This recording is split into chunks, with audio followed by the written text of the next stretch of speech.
And what's going on, everybody? What's up, guys? Yo. So much enthusiasm. Come on, we are here for the Geeking Squad Podcast, episode 11. Woo! Uno. Yeah. Uno. We'll go with that one. Double uno. I am one of your hosts, Larry Roberts. Down the way from me, he's got a wrapped up thumb, but I sure do. but he's hanging in there and everything. We have none other than Vito. And then we've got a sleepy batch of glue over here. She's normally the glue that holds us all together and keeps us going, but she's having a hard time keeping it together tonight. So Yeah, I'm here. I'm here. Yeah. I'm not here. No. This is not going to be pretty. It is none other than Megan. And this show, I'm sure, hopefully by now you might know, but for any noobs that might stumble across us, we are based off of the Geeking Squad group that is on Facebook. And anybody can join. And there's no religion, there's no politics, there's none of that bullshit. It's just a bunch of people getting together and talking nerdy. Talk nerdy to me. Exactly. And we post about all sorts of stuff from sci-fi, action, cartoons, toys, real life science stuff, just anything that geeks like us get into. Then we pick some of our favorite articles and topics and things, and we talk about it here on the show.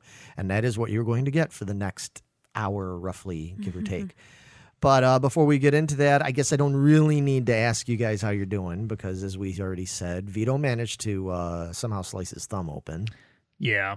I make terrible first impressions with people. Oh, no.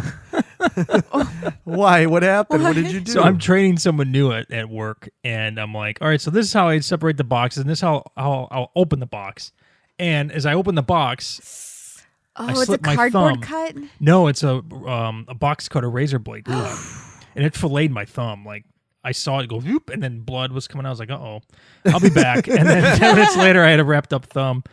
But, yeah. Oh. That's how that works with me. Yeah. That sounds about right. And I know Megan's been you're the boss now, kind of. Well, you're not the boss, but you're She the boss bitch.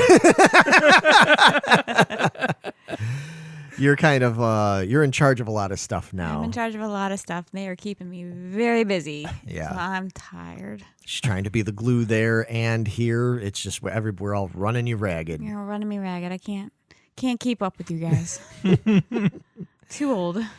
All right. Well, then we will just do away with the niceties and all that stuff because I think we've got it all covered. Let's just delve right into it because there's a bunch of stuff to talk about. And first things first, we're going to go into a segment that we very affectionately like to call... What's shaking, Bacon? If you guys could see his facial expressions when he does it makes it so much better. Well, I'm trying to, it's got to be like the old, 1940s, hawker, kind of guy, like trying to hawk something. It's like, hey, good looking, what you got cooking? That whole thing. But in What's Shakin' Bacon, we like to just generally talk about a bunch of different things that were mentioned in the group. First and foremost, recently, obviously, this happened a little bit while back, but it's still kind of on a lot of people's minds and lips, especially those of us who are musicians and guitar players. We tragically lost one of the all-time most legendary, most important, whether you're a fan or not, you have to acknowledge his importance on the world of guitar playing and music in general. It is none other than the passing of Eddie Van Halen. But man, Eddie Van Halen was a huge influence on me. Big influence. Not that I can fucking play like him. But he inspired you. He inspired a lot of people. And it's cool, because there's people from all different walks of life and types of music and actors and all sorts of things that are really acknowledging what an impact that he had on them in terms of, because he was, he influenced everything, especially for guys like us, because never mind even if you like his music or not, but think about what he meant to guitar making, amps. Yeah. I was just going to say, because if it weren't for him, you wouldn't have, your favorite amp there. I would not. Because you play the 6505, which is it's a 5150. It's just they had to rename it once PV lost the contract with Eddie, but it's still the same freaking amp. But Eddie designed those 5150s, and we love those new 5150 amps. The 5153s, dude, those EVH models. It's one of the best amps. Dude, hands down. Hands down. Fucking incredible amplifier. Yeah, it's one of those ones that if we're touring and we don't have our touring rig or whatever, and we have to use a backline. If they have a 5153, we're like, that's it. Yep. We're using that. That's a great. Yeah, but I mean, I was sometimes if they only have one, I'll have to hide it so Larry doesn't see it, so that I get to play it. You get it? Yeah. I usually defer and let Vito have the 5150 because I'm more used to using like Marshalls and things like that. So I'm like, okay, I could plug into the Marshall and get that. I mean, Marshalls are fucking great, but a little bit trickier to dial in our sound if you don't know how to do it. And I don't know how to do it. I'll usually defer and let Vito use the 5150, but I'm always a little envious. But luckily, most places have at least two. Usually, most of these festivals do because it's such a great all-around amp. Yeah. But anyway, we could talk about this forever and ever. Yeah, I thought it was pretty cool how Spotify, everybody was downloading it, so he was like the top. And not only were people downloading it like for free on Spotify, but I guess even like iTunes sales, like people iTunes as well were buying. Yeah, well, I don't know if iTunes is, you know what I mean, Apple Music, whatever. Mm-hmm. It was the actual sales of his music went up. So on the actual Billboard charts, nice, like they've recharted again. From what I'm told is that they recharted because there's been actual sales and stuff. I was really disappointed because along with a lot of other people, we were really hoping we would get at least one more Van Halen tour reunion thing, because when Willie and Nunez and I went and saw them years back when they first reunited with Roth like a decade or more ago, they were fucking phenomenal. Yeah. Phenomenal. Again, and I was like, I mean, David Lee Roth is, he's an acquired taste. You either like it or you don't.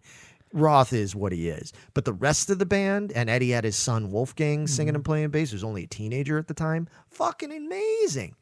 So I kept hoping they'd get it back together, and even if Wolf wasn't going to do it, if they get Michael Anthony back, and there was a bunch of rumors going around last year that it was going to happen. Like, it was getting real strong rumors, and then it like disappeared. And then around the beginning of the year, David Lee Roth was doing an interview with somebody, I don't remember, Stern or somebody, and they were like, what's going on? Are you guys going to reunite? And Dave was like, yeah, I don't think that's going to happen. And everybody was crestfallen, like, what the fuck? Because there's been a lot of acrimony between them. Mm-hmm. And Dave was just like, yeah, no, I can't. I'm not at liberty to say. It's up to the Van Halens to let you know. And even then, when he said that, the way it came across was like, oh, there's something else going on. And Eddie had a history of having cancer in the past. He had beaten cancer, whatever that was, 15, 20 years ago or something like that. Mm. So people were getting a little worried about it. There'd been a couple of sightings of him saying, he wasn't looking so good. And it turns out that's why. But just recently, their manager did an interview, and they said, now that Eddie's gone, can you talk about it? Were they in fact going to get the original 4 members to do a reunion? And he said, yeah, that was all. Wow. That was like a done deal. That was going to happen, but just couldn't happen, man. So that sucks. It does suck, man. So you know what that teaches all you folks out there, especially right now? Most concerts aren't happening because of 2020 and everything. I don't know when they're going to come back, but just take this as an opportunity. If you have that opportunity to go see that band you always kind of wanted to see or something, don't take for granted that you can go next time. Well, I'm not going to go this time. I'd rather go spend my money on horse shit like most people do, on weed and cigarettes and McDonald's. I'll catch them another time. There may not be another time, especially as they're getting older. We're finding that out. I never got to see Tom Petty. I never got to see Prince. I never got to see David Bowie. There's a ton of them I've never gotten, and now there is no chance. So learn from my mistakes. Taking a complete other twist, though, but speaking on things that there's been a lot of news of revivals. There's like a lot of things that are being possibly brought back, which is kind of cool. I think all of it is cool. Some of us might not think it's all cool, but the thing that I do think is cool is they are talking about we talked a few episodes about Paramount Plus. Yes, we did. Which is going to be the new CBS Plus. Yeah, All Access. All Access, that's right. Yeah, so they're kind of stealing from the rebranding it. Right, yeah. And that it's going to have more stuff from other Paramount related networks like Cartoon Network and stuff like that. But the one thing that they have now alluded pretty strongly to is possibly reviving Deep Space Nine. Vito's like, see, now I don't know. I kind of looking forward to that one because like the article said and stuff, everything, a lot of that was way before its time. So maybe now's a good time to bring it back. And they're bringing back Cisco. Is what Cisco was rumors are. Yeah, Cisco was a great captain. I could not get into Deep Space Nine. Yeah. But I heard that by season 5 or 6, it gets really good. I just don't have the patience to sit through like 4 seasons, man. It's just a lot of time. I know. Yeah, I'm with you. I used to watch it on and off. I didn't watch it faithfully like the other Trek shows. Yeah. But I would watch it on and off, and it was, it was enjoyable. It was just, there were things that went on that certain characters that like Quark. I was like, everybody thought Quark was great. I was like, he's fucking annoying. Yeah, I always thought those guys were annoying. Ferengis are the worst. Yeah, I'm not big on Ferengis, but we'll get into that in a minute, actually. We'll delve a little more into that. But in any case, it is one of those shows that I've had so many people now. There are some people out there that are fucking fervent Deep Space Nine fans. Feldman. Yeah, our bass player, Mike. Yeah, he's a big Deep Space Nine fan. There are some Trek fans that I've come across more and more of them that are like, that's my favorite Trek show. And I'm like, you're out of your tree. You must be out of your tree, man. But, they make a good argument for it. Yeah, I did not like it growing up. I hated that show. But I always had to watch it because my brother liked it for some reason. He still likes it. He still likes it, yeah. But now rewatching it recently, I'm enjoying it. Yeah. I don't know. Maybe it's it was just before its time. Yeah, I think my hang up was they were just stuck on this space station. It's like Star Trek's supposed to be about going out and exploring the universe, and you're just here talking about bullshit at a bar. It's like and I think that's when the season 4, season 5 is when they get a ship to go out and do more, and that's then why it gets so much more. There's like that Dominion War or whatever that is with the Cardassians. Yeah. I heard that gets really good, but I just hope they don't choose Star Trek out Star Trek. And have so much stuff that people's like, I'm not going to watch this because I got this show I'm watching. And on that note, I mean, they've announced that there's this show that's coming out on one of the kids' channels. It's going to be Nickelodeon. Yeah. And it's going to be a Trek show and everything. And that's kind of cool because that could be really cool to get kids into Trek and like have a new generation of Trek fans and stuff. But one of the biggest bits of news regarding that is who they're getting to come back and reprise her role on that show. And it is none other than Megan's favorite Trek character of all time. I'm just going to cry for her now because she's going to just cry. No, she's not. She's not going to cry. I will laugh so hard. What we're talking about is Captain Janeway from Voyager. So Kate Mulgrew, and from what I've read, it sounds like she's really excited to do it. Yeah, she sounds very excited for it. Which is awesome. Yeah. The whole plot seems kind of dumb to me, but I may be a little biased. It's animated. It's animated, called Star Trek Prodigy. Yes. I believe. Yes. Yeah, but it's about these like wild teenagers or whatever, and they come across this derelict ship, and they decide, oh, we're just going to take this ship and go gallivant the universe. And they come across Janeway along the way, and she's going to cry them to death and get them on track. That's not the plot of the show. Some tells me that ain't it. Okay, I may have fudged the end of it, but. Yeah. See, if for the people, I know a lot of our listeners already are well aware of this. Megan is not a Voyager fan because she's never really given it a proper chance. I know. But I got to get past the first few seasons when she stops crying. She doesn't cry that much. That much, yeah. I think I've seen 2 episodes where she cries, and it's for the she's crying because of a reason. It's not because woe is me. I'm stuck in the quadrant or when it's like, no, there's a reason for She's it. a captain. She doesn't need to cry. Well, Hold your shit together. She doesn't cry in front of the crew. Let me just say, because Vito is a big Voyager fan. Some days that's his favorite. Yeah. And Megan, it is her least. So let me just say, just like we were talking about Deep Space Nine, I promise you, because I went back and started watching Voyager 2. That first season, especially for me, did not age well. Okay, because I'm a big Voyager fan. I love Voyager. That first season and stuff didn't age well for me. But the later stuff, and then especially like when 7 of 9 comes into it and all that, and there's way more drama. And dude, Species 8472, like the Borg shit, it's just off the chain. On a different note, and you are not allowed to say Janeway for this, okay? there was a little thing going on where they were asking in the group about what your favorite Star Trek villain was. Damn. And that's a tough one. That is a tough one. Because you're talking a lot of villains and a lot of Trek. What would be your favorite Trek villain if you had to pick one? So the one I probably get the most enjoyment out of those episodes would probably be Q. Okay. You like Q? But the ones that are most terrifying are probably the Borg. Yeah, that's what I thought you were going to say was the Borg. Yeah. Yeah, I mean, I get it because it's all different kinds of villains. Right, exactly. So I think those are my choices. Vito? I'd probably have to go with the Borg. Yeah. I mean, Species 8472 from Voyager's up there, but if you think about it, they're not really the villain. They're just reacting to a situation that they were put into because of the Borg. So in essence, the Borg are the true villain. Right. So it's got to be Borg all the way. Mm-hmm. Yeah. Especially after watching Picard. Yeah, for sure. And seeing the aftermath of that.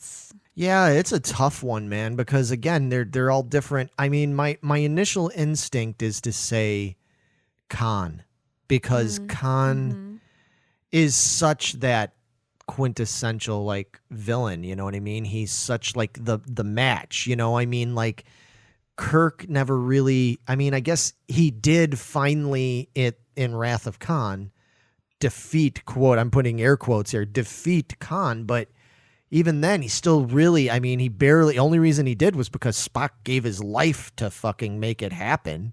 All these other people that Kirk had gone up against over the years, he always won in the end, you know what I mean? But Khan, he never really won. I don't know. If I had to pick just like a character, one character, I would say it's Khan.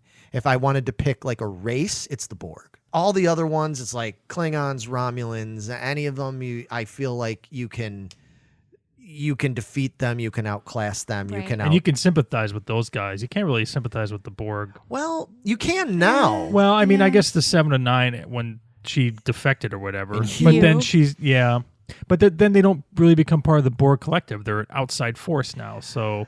Yeah, well, I mean... But it still fucks them up for life. Yeah. I mean they're never the same. Yeah. You can't necessarily hate all Borg because most of these Borg did not choose to be Borg. Right. You know what I mean? It's the collective that's the hive mind, you know? I mean, those are literally like anytime you watch and like even when we started watching Picard and everything, and when all of a sudden it was like there's a Borg cube, you're like, fuck. Oh no. Like, you say like, oh, Romulans are here, you're like, yeah, okay, you know, whatever, you know. But yeah, the Borg, you're like, oh shit, that's nightmare shit. Yeah. I mean, literally, when people like Picard and them are still just traumatized by them, they're a traumatizing villain. Yeah. Yes. So, all right, that was fairly easy, I guess. Then. Yeah, I guess so. Didn't think it would be that easy. Never thought we'd actually all agree on something. It's rare. Taking a left turn from Star Trek, now we have to flip the script to the other side, and we're going to talk about Star Wars. Okay. Because unlike all these other nerds out there that like to argue, I like Star Wars and not Star Trek, and you can't like both. Bullshit. You can fucking like both. Don't be such a dork, okay? But they have announced, and I'm really excited about this, that they are going to do a new Star Wars holiday special, but it's going to be a Lego Star Wars holiday special. I'm in. Well, Meg just loves the Lego movies. So good. Yeah, they are pretty funny, I have to admit. They're well done. There's a lot of like really cool like inside jokes and stuff. Like they definitely cater towards adult nerds, Yeah, you know. absolutely. But then they make it enjoyable for the kids. little kids. Yeah. There's a lot of really cool things about this that they're going to do. First of all, they've got Kelly Marie Tran is coming back as Rose Tico. Billy D. Williams is going to reprise his role as Lando. Nice. Oh. Anthony Daniels is going to be C-3PO. There's going to be a bunch of the guys that did the Clone Wars characters. So, like, supposedly Anakin's going to be in it, Qui-Gon Jinn, Yoda. Like, there's going to be all these characters in it. They're going to do it like the holiday special thing where part of it's going to take place on Chewbacca's planet. And with the whole Life Day thing and all that kind of stuff. So I really hope there's all sorts. No. I really hope there's all sorts of like references to the holiday special because man, I'm sure they will. They have to. They have to. People have wanted it. I mean, I know Lucas and them are so against it. You know, they would deny its existence if they could, but it's out there, you know. So they're not doing like a shot-for-shot remake of that. No, it's like a sequel. Oh, okay. It's actually a sequel to the holiday special. So it's going to be Billy D and 3PO and Rose and them are like going to be on Kashyyyk on Chewbacca's planet and trying to like plan like a surprise like Life Day party for him. But then there's like Grandpa's not going to have porn again, right? Oh, I know. How about that? Yeah, Please. Yeah, the grandpa Wookiee guy. Yeah, Chewie's dad, I guess it would be. Mm-hmm. Yeah, that weird thing when he's watching that 3D porn kind of thing, like soft porn bit. Do you remember that, Vito? No. No, dude. Oh God. I can see them referencing it, but please don't include it. I think you would send me like a YouTube link to this movie, but I don't think I finished like the whole thing. I just See? know Yeah, like me either. I don't. What's the fan like Wub Wub or something like that? One of the No. Yeah, that's you're Wub Nub. You're getting into Ewoks now. Okay. Don't confuse your Ewoks with your Wookiees, dude. No, there was Lumpy. Lumpy. That's what it was. A dumbass name, Lumpy. That's Chewbacca's son, and then Mala is his wife. Was Chewbacca's wife? Did you guys see that picture that was posted? The guy made his horse an AT-AT costume, and the horse got pissed off when he took it off. It looked cool, too. It looks really cool. Yeah, that horse. They should put him in this movie. The AT-AT horse, yeah. That'd be cool. They should get somebody to ride him dressed up like an AT-AT driver. How fucking awesome would that be? Yeah. I have a little X-Wing guy. Yeah. Yeah, there you Try to go. rope him. Yeah. Yeah, have a snow speeder. Yeah, that would be cool, man. Yeah, attach it to the back of them like on a long wire, kind of like those cat toys, or you have the tank that spins around. Yeah. They should just have a circling snow speeder going around that horse. That would be pretty cool. Last but not least for this segment, I know that there's something Meg's really excited about. I am. And I've never seen the first one, so. Oh my gosh, it's so funny. I love it. What is it? The Croods 2 is coming out November 25th, and I'm fucking going and seeing it. I don't care about COVID. I don't care about any of it. I'm going to see it. Point blank. So it's actually going to be in the theater. It's in the theater. Yep. That's cool. Yeah. So since they released Trolls on video on demand. Yeah. Or whatever. So they're like, well, we're going to go ahead and release Croods, but we're going to do it in the cinemas. So nice. Good. November 25th is supposed to be the release date. Nice. So I will be going and doing that. Yeah, we should all go soon. We should. I We really enjoyed haven't it. been to a movie in a fucking year. This We is should true. all go. Yeah. Vito's like, I don't want. I don't even know what this is. No, it's about a caveman family, and they're like they trying to survive the world. And all the monsters and everything, the dinosaurs, all this kind of stuff. And the dad's like, don't do anything. You stay alive by not doing anything. And of course, the daughter wants to go do everything. And then the world's like literally ending, like Ice Age and stuff is like breaking apart. And they meet this other kid who's like, I don't know how to do this. And they follow him across the world to beat everything. So in this new movie, they've met this new family called the Bettermans, hence better. That are more like evolved than what they are. So it's kind of like a survival of the They're fittest. like genetically engineered by aliens. Like they took Neanderthals and Maybe. Okay. Maybe it is. You don't know. I liked this whole story the first time around when it was called The Fucking Flintstones. Don't knock my fucking movie. I'm not knocking the it. Flintstones were great I'd be too, interested. I'd be interested in It's seeing this. super cute. It sounds I like a love it. human version of the Ice Age cartoon series. Yeah. Yeah, it kind of is because the one kid, similar concept. He makes her shoes. She's like, shoes! I love them. And of course, I loved it. But oh boy, I cracked up with that. It's a cool cast though. They got Emma Stone, Nicolas Cage, Ryan Reynolds, Peter Dinklage, Kelly Marie Tran again is in it. Yep. She's gonna be everywhere now.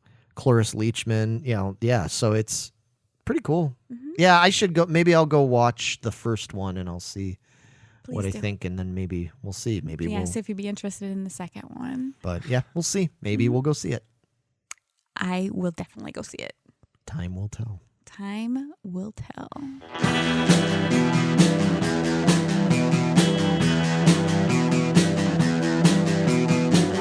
You're listening to the Prescribed Films Podcast Network, home to hundreds of hours of free podcast entertainment. The shows on this network all have a common goal, providing you with the best discussions about movies and other forms of entertainment media. The PFPN hopes to fill your earholes with audio joy. Visit our website with links to all the other amazing shows at www.thepfpn.com. Thanks for listening.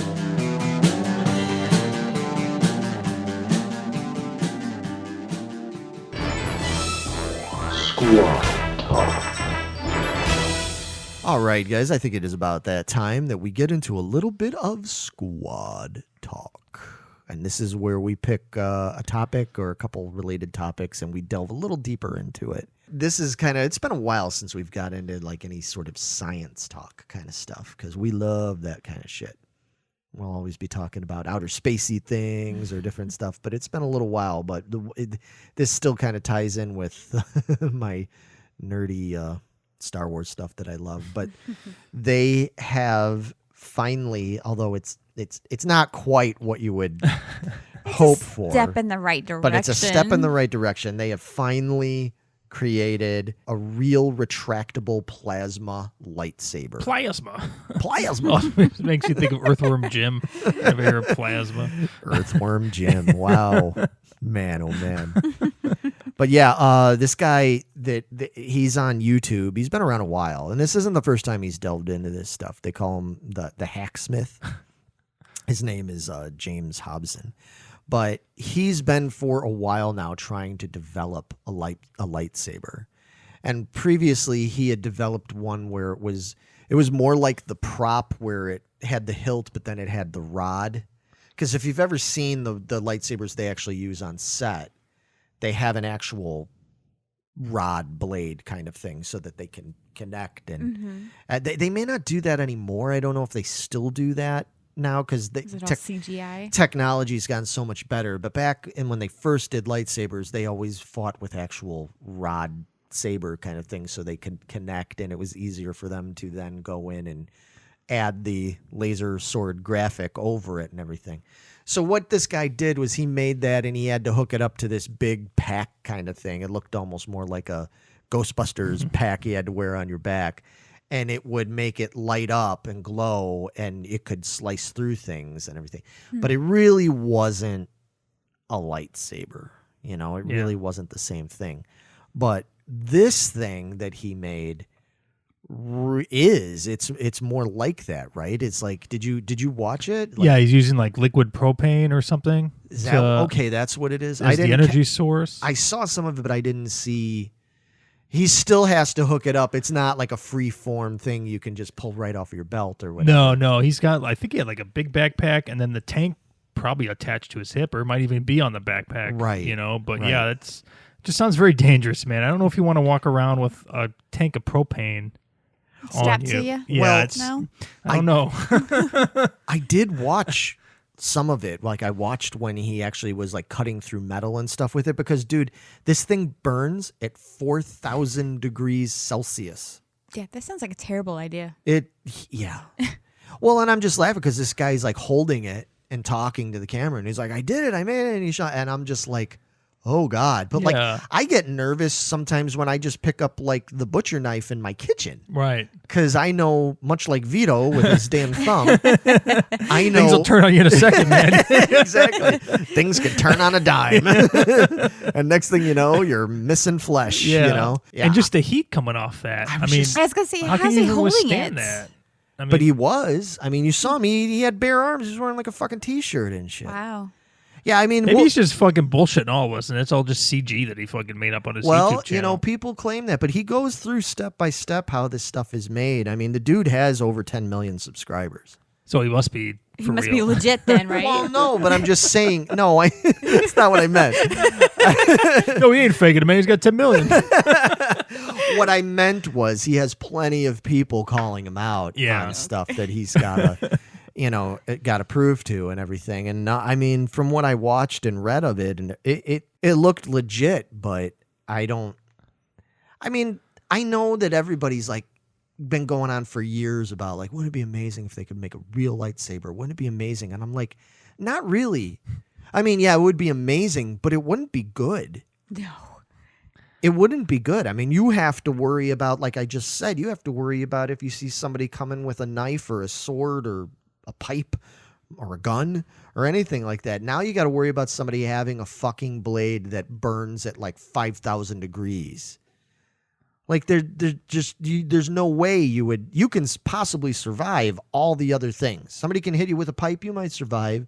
Somebody stab you, you might survive. You get shot, you might survive. You get hit with a 5,000 watt laser sword.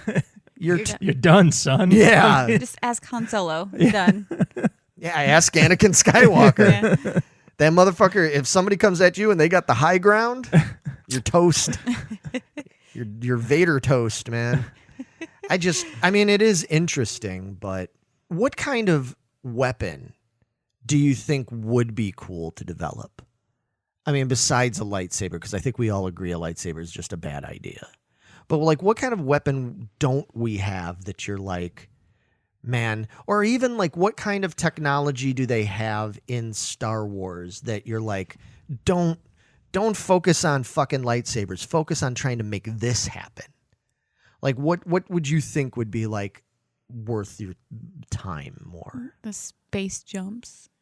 Yeah, like light speed kind of thing. Yeah, absolutely. Yeah, well, we have to get to the point where we can even travel through space like that. But I agree. Yeah. I mean, and I'm sure that there might be somebody somewhere working on it. Yeah, I mean, you could even if it's not space jumps, even if it's just like on Earth that we can go from one place to another place like that. Okay. That could change a lot of things. Yep. Yeah. Isn't it interesting in Star Wars that they have the technology to do warp speed, go to light speed kind of thing, but they don't have that kind of technology? They don't have like transporter technology. But you know who does? Star Trek, which is why Star Trek is better than Star Wars. Well, the technology is better. I'll give it that. But listen, Star Trek happens in the future, but Star Wars happened in a galaxy far away, long ago. Yeah, okay. Yeah. All right. So that's why they don't have it. Then, they may not have gotten. Yeah, it doesn't make a lot of sense. But it is kind of. I'm just saying they have all this other technology. Think about all the crazy technology that is in Star Wars. All the things they can do. They can carbon freeze people. They can make droids. They can make laser swords, laser guns. They have giant Star Destroyer ships and all these other things. But they never figured out a way to just, anytime anybody in Star Wars is trying to get from one end of the planet to, to the other, or like find Luke lost on Hoth, he's somewhere out there. And the only way we can find him is just by blindly flying around in a snow speeder. It's like, really? You don't have a fucking tracking device on this guy? Sonar or something? Right. We don't anything. They didn't figure that out till the 9th movie. So they had a whatever that tracking thing was, and Kylo Ren's ship or whatever. Yeah, right. Exactly. That's what I'm saying. It's weird that they were able to detect that the Imperial probe droid was out there, and kind of see that and detect that faintly. But then, like, Luke was just like, no clue. I mean, really, how far away could he have gotten from when he got attacked by that Wampa? What did that Wampa drag him like fucking 150 miles to his cave? That was one determined fucking Wampa. Certainly did. I say let him have it. Motherfucker's got a gun. He's got a laser pistol. He's got a lightsaber. He's got the comm, ear thing. Maybe that cave blocked out the frequency that they couldn't find him in. Because wasn't he trapped in the cave with the Wampa? At Or was he first, out? but he got away, Oh. and then Han went out after him. And I understand the whole point was they were saying that they couldn't go out at night because the speeders wouldn't withstand the cold. The Tauntaun wouldn't, the Tauntaun was going to die by the time he got to the first marker. So I'll see you in hell. So I get all that, but even like the next day, when the Rogue leader or whatever is flying, and I think it was Rogue 2 is flying, and he's trying to find Han and Luke, and they're in that Han's got the tent and Luke's inside that fucking dead Tauntaun and stinking up the joint. And he's just like, still no sign of them. It's like, what do you mean no sign of them? How do you not know where they are? You don't have any kind of you have all this technology. You can't track them? We've got that now. We've got that in modern times. Like, why do you not have that? So, yeah, I guess that's probably the only worthwhile thing to get from Star Wars would be the light speed travel, because everything else is bullshit. Well, speaking of technology from another movie franchise that one of the things we all three of us do very much agree on is some life imitating art here. There was an article about, for the first time, supposedly, scientists had successfully extracted DNA from insects embedded in tree resin. What does this remind you of? Doesn't this remind you of something? A movie called Carnosaur that I saw one time ago that dealt with dinosaurs. Yeah, something like That was written before this movie called Jurassic Park even came out. Yeah, that's got to be. It's got to be Carnosaur. I think it was Carnosaur. Probably Carnosaur. Yeah, no, it's fucking Jurassic Park. But no, apparently, yeah. I mean, there's still a lot of debate about like how useful it could actually be. But supposedly, these researchers collected these small ambrosia beetles that were trapped in amber tree resin down in Madagascar.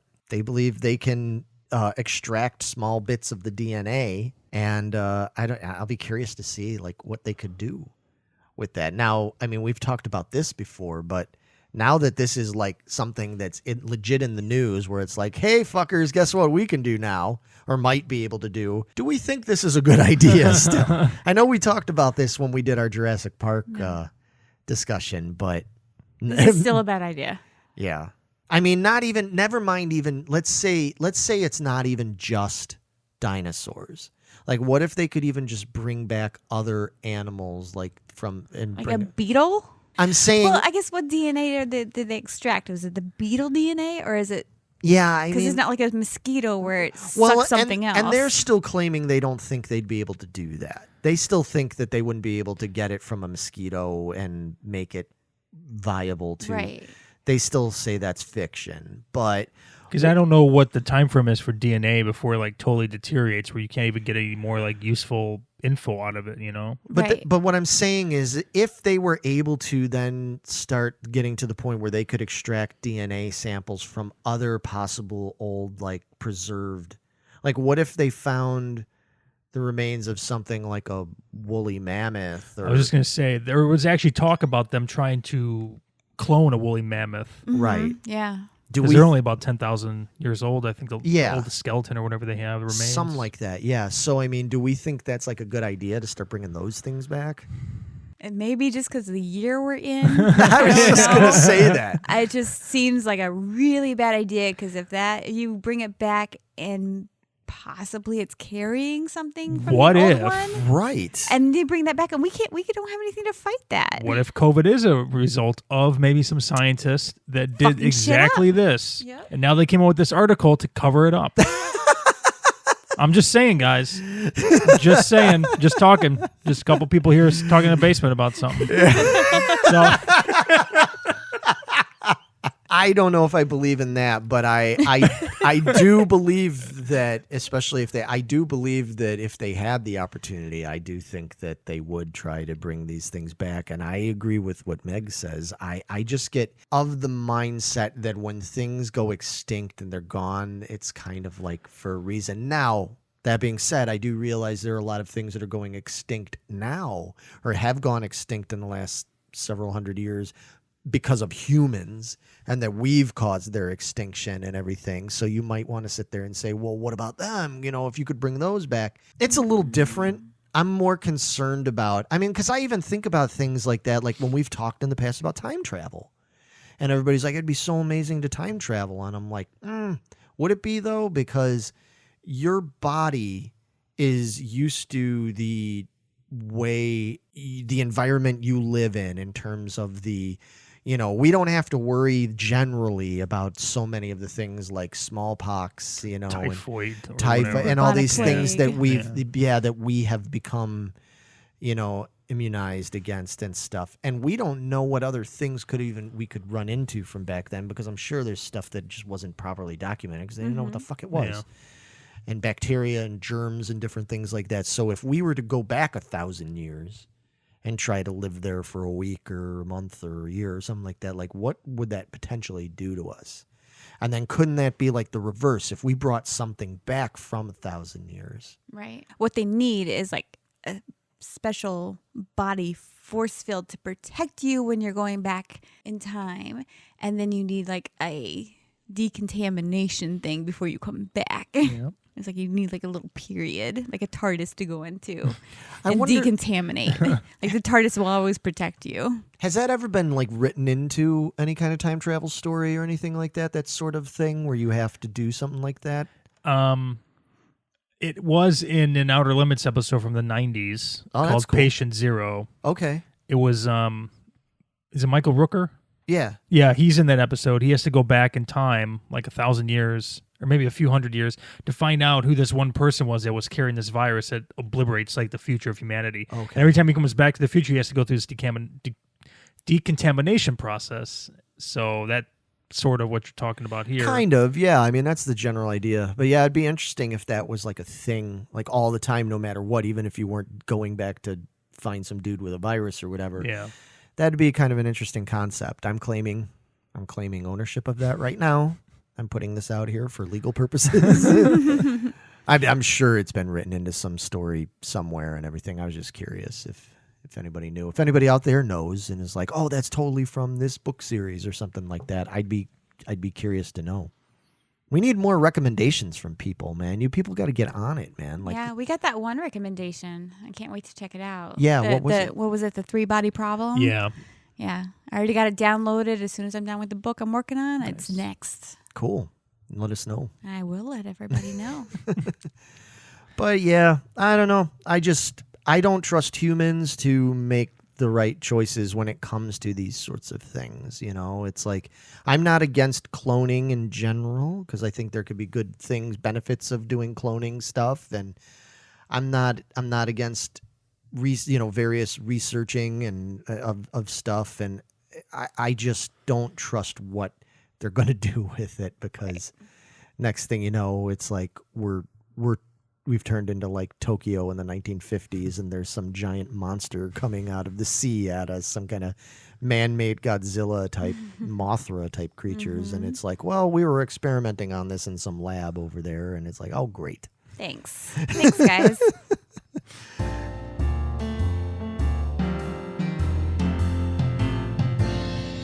What do you suggest? And we are now in the home stretch as usual in the what do you suggest portion. And this is where we like to suggest things. We get very suggestive around these parts. But we like to suggest things that we've been checking out and that we think is worth other people checking out.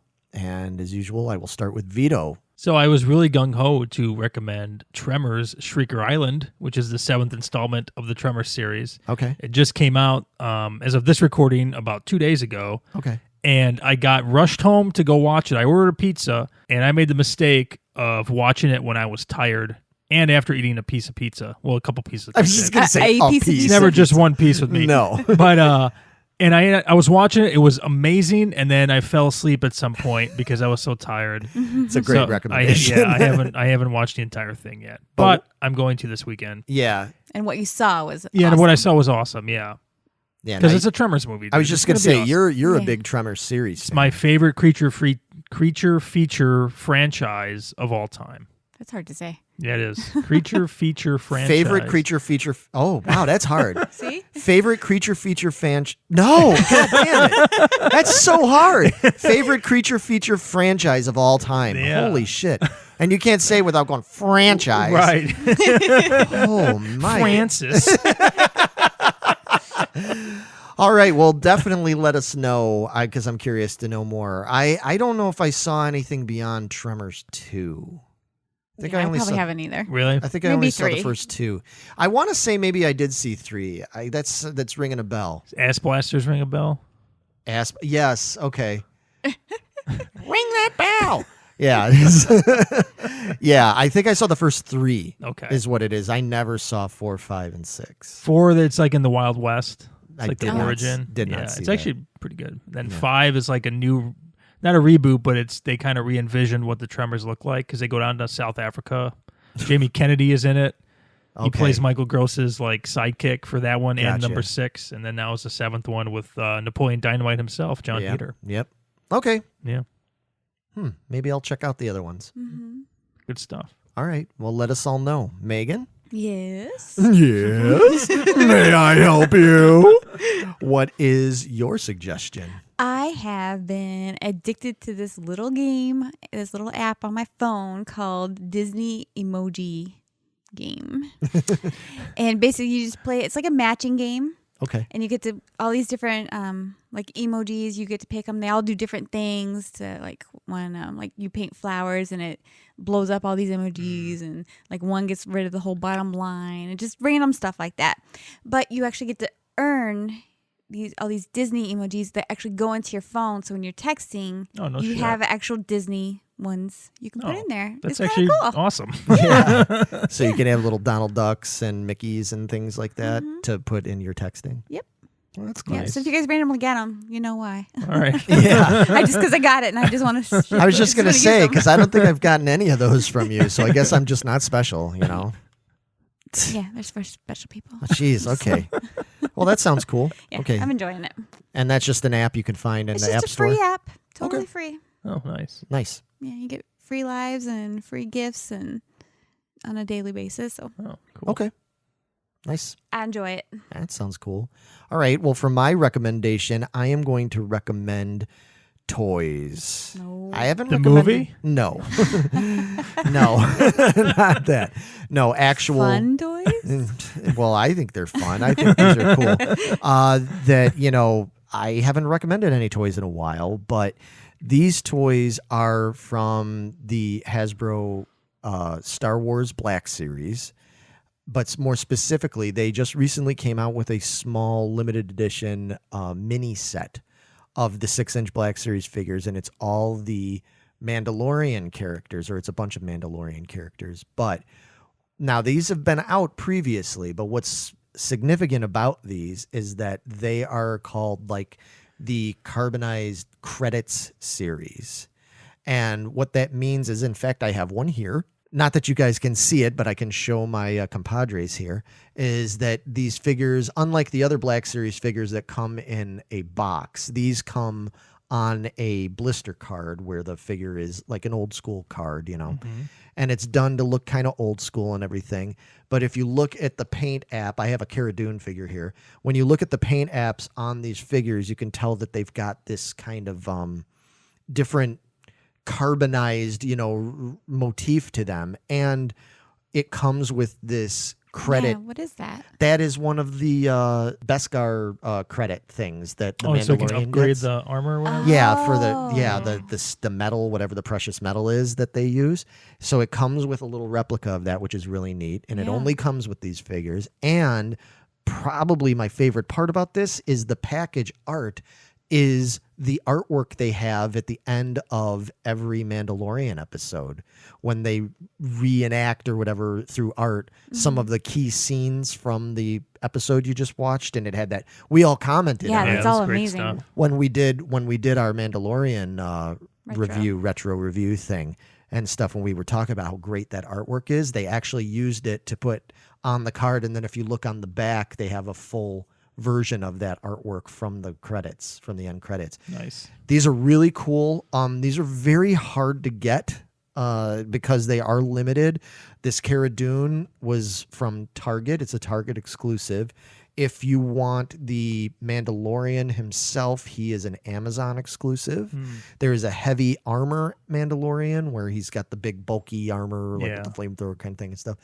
That was a Best Buy exclusive. They have IG-11, which is probably my favorite one of the bunch because I just love that character and he looks great. And he was a GameStop exclusive. And then I think there's like a Death Trooper one, and that might be Amazon as well.